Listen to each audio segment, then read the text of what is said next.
I say, Kalalalia, how Bashim, Washai, Bashim, Kodash, the Bahamas to the apostles of Great Millstone.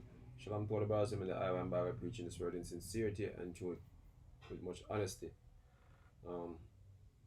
Brother can bring out a precept before we proceed into the lesson. So this is a very important precept, you know what I mean, because when you look at our people, which basically come in the transatlantic slave trade, predominantly out here in Jamaica, they are caught up in all different type of philosophies, man. And we as brothers will come out to basically pull you away from those type of philosophies, man, those vain philosophies, you know. And we're gonna deal with one of them vain philosophies today. So this is a really precept, basically dealing what we're supposed to be doing, man. Alright? Right. This is 2 Corinthians 10, and we'll start at verse 3. It says, "For though we walk in the flesh, we do not war after the flesh. Alright. For the weapons of our warfare are not carnal, Right. but mighty to Yahweh to the pulling down of strongholds." Right. And that's what we're about to do. We're about to pull down one of the major stronghold that our brothers here in Jamaica basically having an issue with. You know what I mean? When I say brothers, meaning fellow Benjamites. You know, they're having a great issue with this stronghold. A lot of young men basically, when they feel disenchanted or anything like that, one of the first thing them turn to is Rastafarianism. You know what I mean? Apart from Christianity, the regular youth, him rather turn to Rasta. You know what I mean? Because them feel like Rasta the way, you know, we have Vegas basically pushing that, look, Rasta is the closest thing to the truth. And look, man, Rasta is far from the truth more than anything else. You know. So Rastafarianism is a major stronghold on Jake out here. So basically we're gonna do a tear apart that religious belief today. You know what I mean? Or dissect it, you know what I mean, and show it for what it is. Yeah? Alright, so continuing, say, casting down imaginations. Alright, because this thing is a wild imagination, man. Right. It was all made up. You know what I mean? And that's what we're going to show you in this lesson now. So it is a made up thing. It have no foundation, no real root. It's not there. Them try to root it with the scriptures, but it not fit. You know what I mean? It's another gospel them try to bring. Yep. Right? It's a casting down imaginations and every high thing that exalted itself against the knowledge of Yahweh. Right. Alright? And bringing into captivity every thought to the obedience of Yahweh Shai. What is the knowledge of Yahweh? The scriptures, man. Seeing? And basically this doctrine that these men have is basically saying that these different philosophy where they come up with it basically surpass what the Bible have to give with. You know? It's more information that what the Bible never did give you. I feel them think that. So we need to turn to the Caber Negas and some other books now, you know, which is, as I say, a wild imagination, you know, to justify this Rastafarian faith. Now, as we said before, we'll dig deep down into this thing, the birth of this thing, you know what I mean, and how it reached the point where it reached to today, where it started from. So, we're going to dig deeply into this thing. Alright, well? So we'll start with the article here, The Microscopic Giant. Alright, it was an article written June 8, 2014, so over 5 years ago. Right? But it says the title is Hindu and Judaic Influences on the Rastafari Movement. Right? So it says Hinduism, Judaism, and the Rastafari movement of Jamaica may seem on the surface to have nothing in common with each other. But if we take a closer look, there are things that the three spiritual traditions have in common. These commonalities grow out of the colonial experience of Jamaicans. Right? The Hinduism connection to the Rastafari movement came by way of Indians coming over to Jamaica through the British coolie trade. Right? Bringing with them their Hindu traditions. Right? In this case, the Hindu Sadhu, which is the Indian holy men, came into contact with Afro-Jamaicans who picked up the Sadhu's lifestyle of wearing matted hair or dreadlocks, vegetarianism. Okay, so you see where the dreadlocks come from. Right. You know what I mean? It's a Hindu tradition. It's not even an African tradition. Hindu tradition. It's so-called African. You know, it's a Hindu tradition. It's not even Ethiopian tradition. So you see, what first thing first, what these men claiming and them actions is different from the people who them claim them basically associate themselves with. Because even Selassie don't have locks on him head. Right. Seeing so them philosophy have a level of inconsistency. Right. And if you even look at the Rastafari movement, it wasn't started in Ethiopia. God. It started here in Jamaica. God. Right? And it continue to say, oh, vegetarianism or ital food and marijuana smoking brought over by Indian coolies. And it's a ganja is a Sanskrit word for marijuana. Yes, ganja. Is Right. guess what? Ganja is what? An Hindu word. Kan. You know what I mean? It even sounds similar to Ganji. Yeah. Yeah. That's how Hindu pronounce some words, man. Can. So the very fact that you grew up on hearing Rastaman calling marijuana ganja is just an Indian word, man. Can. Yeah? What? Yet they claim the roots to be in Africa. Yeah. It said these things later found their way into the Rastafari movement. Gone. The first Rasta, which was Leonard P. Oil, right, a Gone. follower of Marcus Garvey, is also known by the name Gonguru Maharaj. Maraj, Right. which basically Maraj is what? Right? The Hindu surname. I get into it. So right? we show the root of this thing. Say it's have to do with Hinduism, and that's a whole different religion from the religion of the scriptures, man. So I don't know why them try amalgamate different religions to make this other religion, but the fact that it's coming from a demon. Can. You know, it's a devil, man. You know what I mean? And a lot of you Negroes get caught up in that, man. Especially in Jamaica, get caught up with that spirit, man. Right. You know? It says, let's break apart this name. Gong is a type of percussive instrument found widely in Asia and Africa. Yeah. Guru is a Sanskrit word for teacher or master, and Maharaj is an Indian surname. God. Right. We must note that although the Rastas' contact with the Indian Sandhus may have spurred on the wearing of dreadlocks, the African influence on Rastas' wearing of dreadlocks came from the Kenyan revolutionaries, the Mau, who wore dreadlocks as a sign of resistance against European colonial culture imposed on Africans. Right? And then it talked about now the Judaic influences on the Rastafari movement are less clear cut, but nonetheless visible. Jewish presence on the islands of Jamaica came by way of Spanish occupation. Right, from 1494 to 1655, these Sephardic Jews, which the Sephardic Jews are actually Israelites, right, came from Spain and Portugal to escape the Spanish Inquisition. The Judaic influences on the Rastafari movement happened in a roundabout way. We could begin by looking at Marcus Garvey, a Jamaican political leader who promoted black nationalism and Pan-African movements, a precursor to the Rastafari movement, and is considered by Rastas as a reincarnation of John the Baptist. Right? Now these men now are making shit up as they go. Because first them get a little something from the Hindu man, right, or so, and then get a little something from the Bible or so, and Jewish customs. Right, which is pretty much Israelite customs. Yeah. So them everywhere they must have get something, you know, and turn it into one something.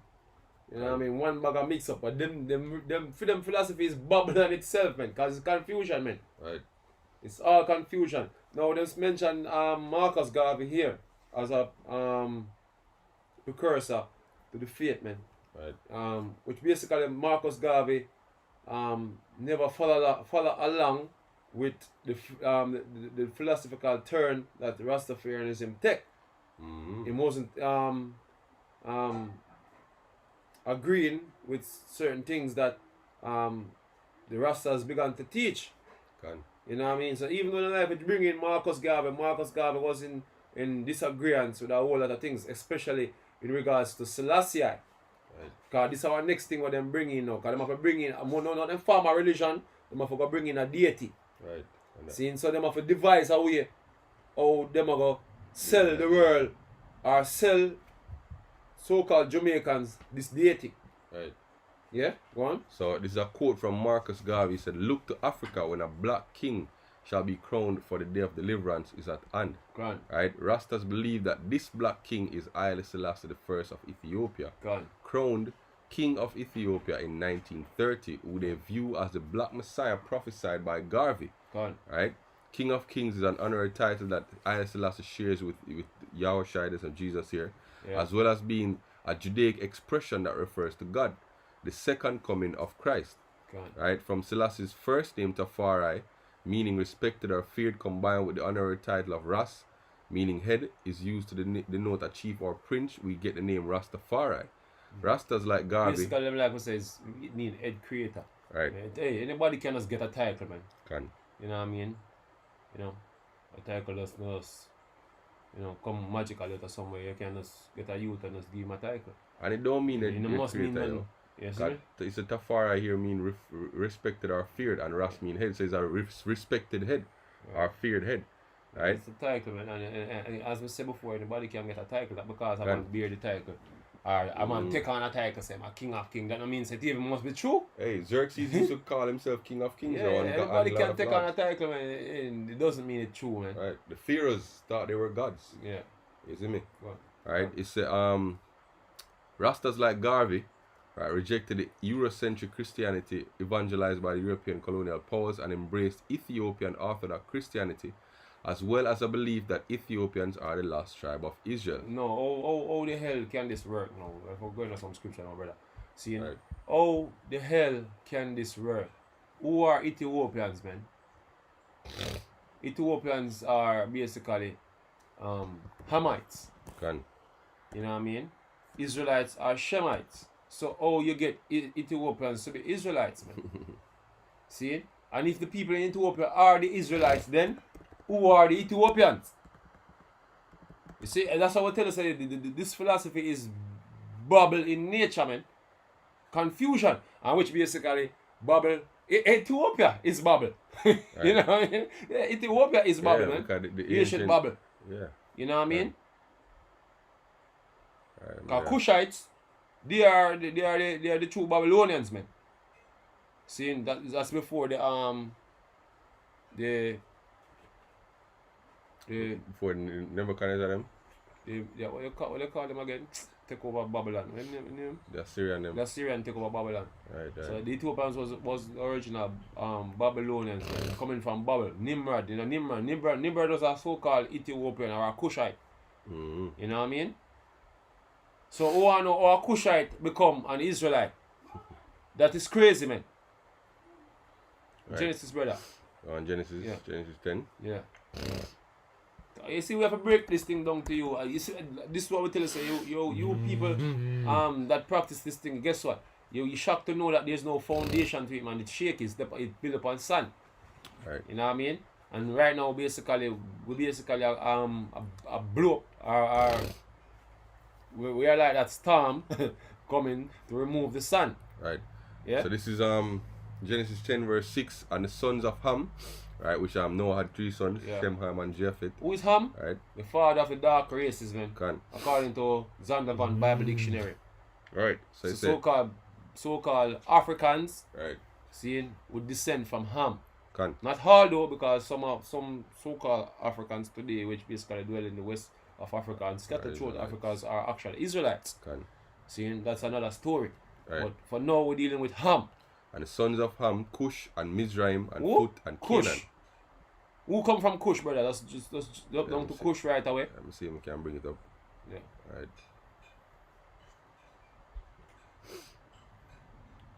Right.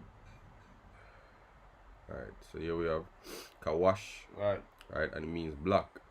Right. The son of Ham and grandson of Noah and the progenitor of the southernmost people located in Africa. Right. Right. It says the land occupied by the descendants of Cush located around the southern parts of the Nile, in brackets Ethiopia. Right. So it says Cush or Ethiopia. Right. It's the name of the son of Ham and of his territory. Yeah, because the word Ethiopia come from Ethiops, which mean dark skin or something like that. Right. Okay, I can get it. You know what I mean? Right. And Cush pretty much mean black. Yeah. Right. Hey, you have Ioway that basically call himself a Cushite. Right. You know? Instead of say Ethiopian, Ethiops, he call himself a Cushite. Right. You know what I mean? So it's well known that Cush is Ethiopia. Right. So you see Ethiopian from Ethiops, Negro, Greek Ethiops, except to burn, right? Sunburn, fire looking. So when you burn something, you get black. Black skin, right? just like the Lord, Yahweh Shai, you know. And even Ham. Hey, you notice the word Negro, basically the word Negro basically is basically going back into that Niger word there in the Greek basically mean black. Right. So it simply means black. Right, cause you know what I mean? You get the word here because the Ethiops from Ithane, which means to burn, and ops meaning face, so burnt faces. Yeah, the burnt land face. So Ethiopia is the land of the burnt faces. Right? Which just show that they descended from Ham. Right? But we descend from Shem. Right? See? So the Israelites are Shemites. Completely different lineage, yo. Right? Bring out a so you cannot be a Ethiopian and a Cushite. You cannot be a Cushite and an Israelite at the same time. So that's there. So it's just straight up madness, man. Right. Craziness, man. Get a precept. It's Isaiah chapter 43. I read from verse 1 down to 3. He said, But know this, thus saith the Lord, that created thee, O Jacob, and he that formed thee, O Israel, fear not. For I have redeemed thee, I have called thee by thy name, thou art mine. When thou passest through the waters, I will be with thee, and through the rivers they shall not overflow thee. When thou walkest through the fire, thou shalt not be burned, neither shall the flame kindle upon thee. And here's the point, for I am the Lord thy God, the Holy One of Israel, thy Savior. I gave Egypt for thy ransom, Ethiopia and Sheba for thee. You see me? So the Lord what? Them our servant. I'm a servant, yo. Hey, scripture tells us Ham, a servants of servants shall he be. So them our servant, yeah. So when you're claiming that you're Ethiopian and you're claiming that you're a Cushite, seeing by right, you're supposed to be a servant unto the nation of Israel, man. Right. You know what I mean? And the nation of Israel is what? The people who come out of the transatlantic slave trade scattered throughout the whole entire world, you know what I mean? And the people in North and South America, man. Right. You know what I mean? Those are the true biblical Israelites. Right. Yeah? This is Zephaniah 2 verse 11. The Lord will be terrible unto them. For he will famish all the gods of the earth, and men shall worship him. This Selassie, you know what I mean? The Hindu gods, all these gods where you people basically look up to. And this Jesus fellow too is white. The other white meat, you know. The Lord will destroy all them things, man. Right. He said, the Lord will famish all the gods of the earth, and men shall worship him, every one from his place, even all the isles of the heathen. Ye Ethiopians also, ye shall be slain by my sword. Right. See? So what, the Lord are going to destroy more people then? Yeah, because you take on something, because there's a lot of lies Ethiopians are telling now, you know what I mean, as if the Most High have a covenant with them. You know, you have certain places down in Ethiopia where them claim that them have all the Ark of the Covenant and all that. And them false claim there. You're gonna be punished for that, them things, man. You're gonna be punished for all of that. All the false claim, you know, if you support this, not all Ethiopians support the Selassie, I think, but if you support the Selassie, I think, being the Messiah, man, you're gonna have to pay for it, man. No, Mark, you may have some Jake scattered among the Ethiopians, but hey, this is neither here nor there. You know what I mean? The Lord will take his elect from wheresoever them there. But Ethiopian in general, in a broader sense, is a different nation. Yeah? One? Right. So this is from another website called africaresource.com. Yeah. Right, and the title says the doubts and hesitations of Marcus Garvey, the day Marcus Garvey dissed Haile Selassie. Right. The article was published June 28, 2009. It was a letter written by Marcus Garvey after, you know, the war between Italy and Abyssinia, which pretty much Italy, you know, wiped the floor with them. You know, right? Your God, the so-called white man wiped the floor. With their God, and then they got to run to the so-called white man. God is a coward and a beggar, man. Right. So it's a coward and a beggar. So I'll read a few excerpts from it. It was written by Marcus Garvey, entitled "The Failure of Emperor Haile Selassie. It is a pity that a man of a limited intellectual caliber and weak political character like Haile Selassie became Emperor of Abyssinia at such a crucial time in the political This is a man that basically them say help to found Rastafarianism. Right. So if we jump down to the next paragraph, it says, every Negro who is proud of his race must be ashamed of the way in which Haile Selassie surrendered themselves to the white wolves of Europe. Right. These statements may be considered. Let me tell you this, man. Seeing, when we Savior come, seeing, the scripture tell you, saying, he's not going to meet the so-called white man as a man. Mm-hmm. You know what I mean? Let's look at the difference. Yeah, we're going to look at the difference, man. You see, you're God and you're king, you have no might. Right. No might in at all against the white man. Yeah, them pretty much run to the League of Nations to beg them to intervene, yo. Right? And when they didn't intervene, when they flee to England, yo. Yep. And stay there for years. The Queen, man. Yeah. Yep. And we have to stay there until Italy decides, say, yo, them not going to occupy Ethiopia anymore, yo. The truth, this is the truth about Rastafarianism, what them don't want you to know. Right. Says Selassie was a coward, man. Alright, let's look at the difference between when the Yahushua come back, yo. Alright, this is Revelation 17 verse 14. It says, these shall make war with the Lamb, right, which is Yahushua. So all these nations, all of them, not just one, not just Italy. Yeah, all these nations gonna make with the real Lord, man, the real King of Kings, man. They're gonna make war with the real King of Kings, and this is what's gonna happen. Him not gonna run to the UN or anywhere to say, yo, look, them money rush me and they can't help me out. Right. He's not gonna do that. He said, for these shall make war with the Lamb, and the Lamb shall overcome them. Right. Selassie never overcome. Where is he now? Our people still in a debt, in a bondage, and so called white man. Motherfucker, Selassie was dethroned by a coup, yo. Yep. You see me? Yeah. How can he be Lord of Lords if you want people dethrone you? Take you off a throat. You see me? He said, for he is Lord of Lords, King of Kings, and they that are with him are called and chosen and faithful. Right? With the next precept, this is Revelation 19 verse 16. Right? He said, and he hath on a vesture and on his thigh a name written, King of Kings, Lord of Lords. Yahushua, yo. Yep. Right? You know what I mean? Complete difference in this one of you. And the scripture tell you that him come to make a war. Right. You know what I mean?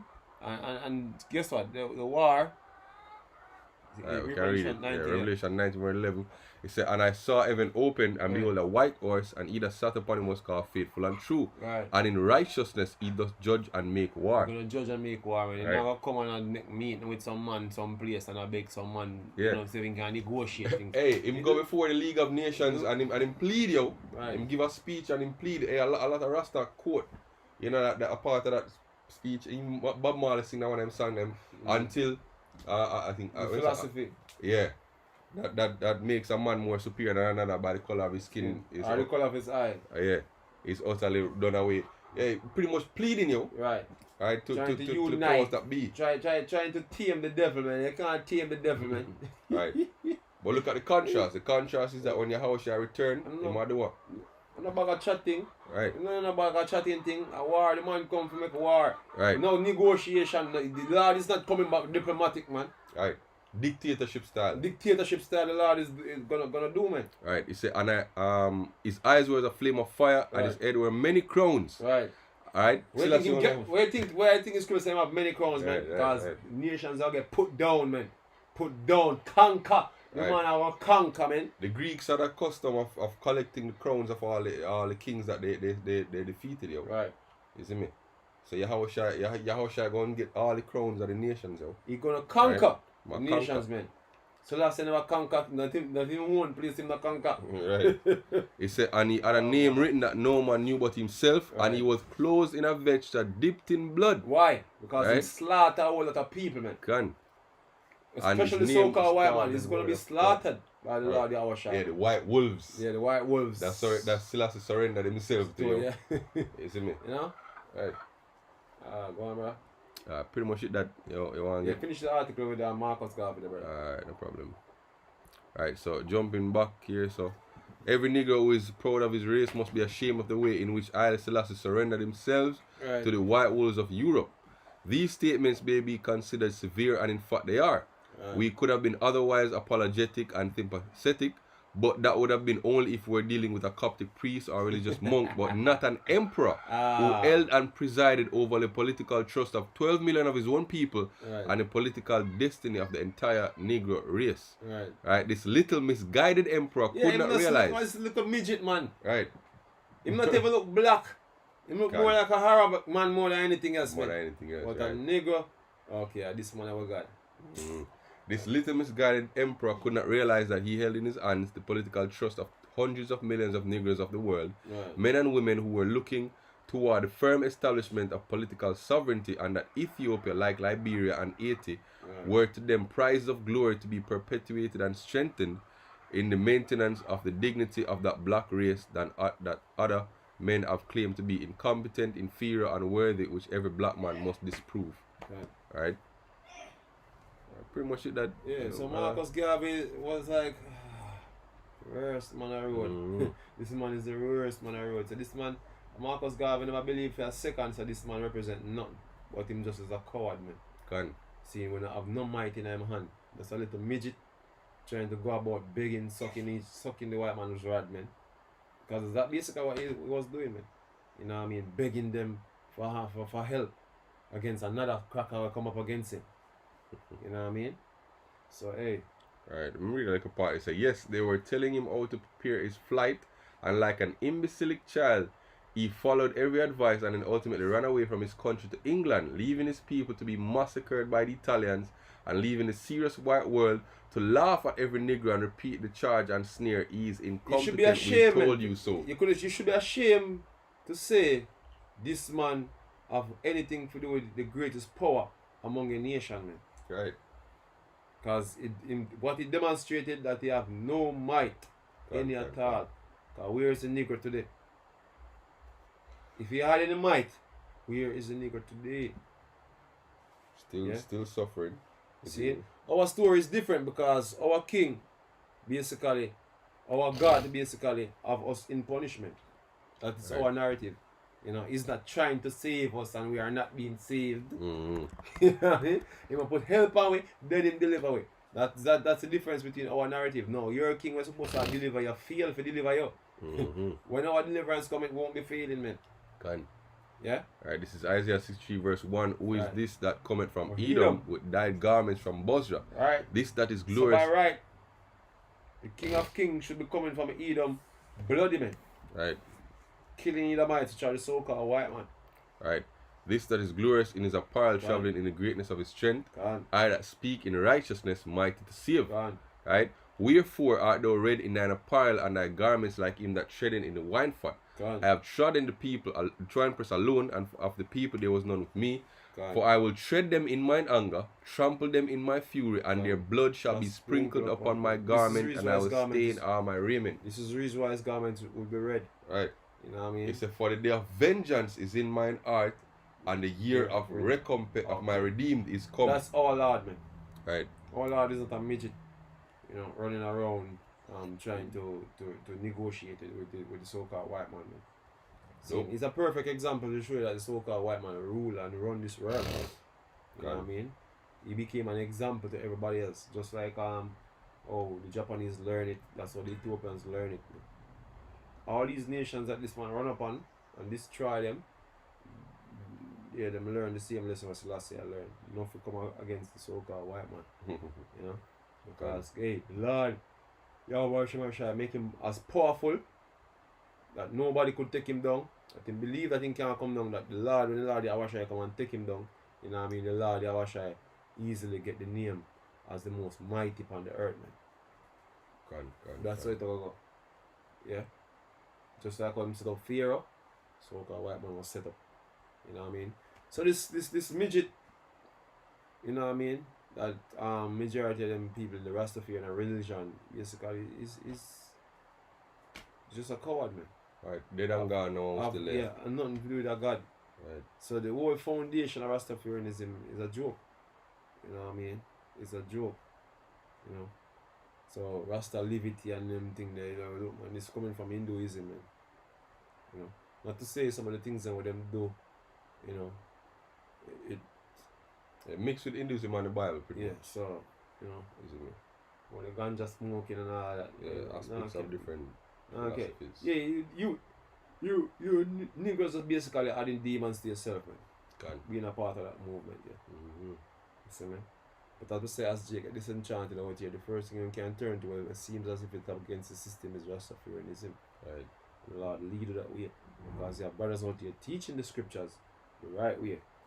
You know what I mean? And you may pass and reject that, but because you want to smoke a ganja, you still want to thing I'm going to talk, you can smoke in ganja and chat all type of madness all day. That's a giant. That's your head. Right, you know what I mean? But that typically to want to bring out, and when it regards to the throne, and this man being of royal descent, no, he's not of royal descent, man. Right, there's no such thing as a child between what you call Queen Sheba, yeah, and Solomon. Yeah, he's right? not. Yeah. So, and as we said, even if it was so, even if Melech was a descent of Israel, Selassie is not, because he's not the direct lineage of Melech. Exactly. You know what I mean? Look, your lineage cannot go through your mother, man. Right. Your grandmother. Because this is what this man claimed.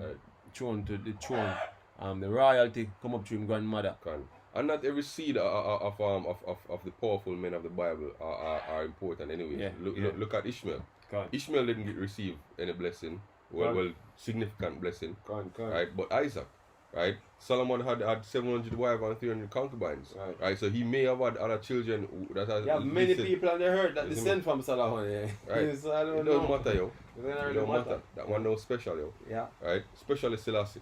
Right? We say so you don't think our brother, you know what I mean? Hey, look, you have people on the earth who descend from his brothers, man. Right, can. You know what I mean? Few families and lineage. Yeah, who are they now? Where are they? You know what I mean? Right. So it don't really matter. So hey, look, everything about our religion here is a joke, man. It's a joke. So I'm gonna have a more precept to bring out. Pretty much it that. Yeah. So that's a Kalalali Abashim Shai Bashim Kodash the Banas to the apostles once more. Shalom to the brothers in the iron by preaching the truth and Satan in truth. Shalom. Shalom.